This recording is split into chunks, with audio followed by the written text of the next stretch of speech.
Welcome to Management Learning Meets, a series of short introductions to some of our most exciting papers and a chance to find out more from the researchers behind them. In this video, Chris McLachlan talks about his paper written with Rhys Garcia entitled Philosophy and Practice: Doctoral Struggles with Ontology and Subjectivity in Qualitative Interviewing. Chris McLachlan is a senior lecturer at the University of Hertfordshire. He is near completion of his PhD from Leeds University Business School, exploring employment restructuring in the UK steel industry. Rhys Garcia is senior lecturer at Manchester Metropolitan University, having completed a PhD and a postdoctoral research position at Leeds University Business School. His research interests are gender and employment relations. The paper is essentially just trying to guide or trying to give some sort of, pedagogical advice, if you like, to PhD students going through the research process. What we're trying to say to PhD students is there is an important link between research philosophy and methods, and you need to think about the way in which your philosophical perspective informs your data analysis, your data collection, your interpretation. All these things are influenced by that decision.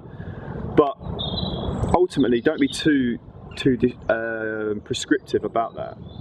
As you go through the process, your philosophical perspective can change, and this is where we come to this idea of using research philosophy in a reflexive way. So we started out as critical realists. As we went through the research process, did some data collection, analysis, etc., we actually saw the research process much more in social constructionist terms. So although that's a more of applied example of our initial idea, the key summary is that this research philosophy can change throughout the research process, and to be honest and acknowledge the way in which it does change throughout.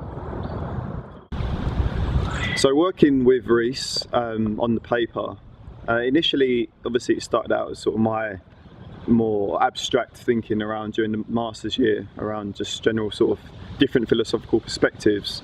And because we're in the same department at University of Leeds, in the Work and Employment Relations division, and I was just sort of, reflecting on the courses I've been taking. He's also my friend, he's not just a co-author. So we were talking about some of these things, and some of the experiences and the problems that I was having sort of resonated with him, despite him being a little bit further on. So the initial sort of, impetus for the paper was just trying to link my sort of abstract thinking with his more practical experience of the research method, the research and process, and the data collection process, if you like. So one of the things we did to try and educate ourselves a little bit more was went to the Critical Realism Conference, and Roy Bhaskar was there presenting a sort of PhD workshop before the conference. And one of the things that was so evident from that workshop was that critical realism was struggling to find its sort of operationalise and find its sort of place in a sort of more applied research. It's very abstract thinking, very sort of high level stuff, and if you go into the sort of, especially the early Bhaskar stuff, it is really abstract, it's quite difficult.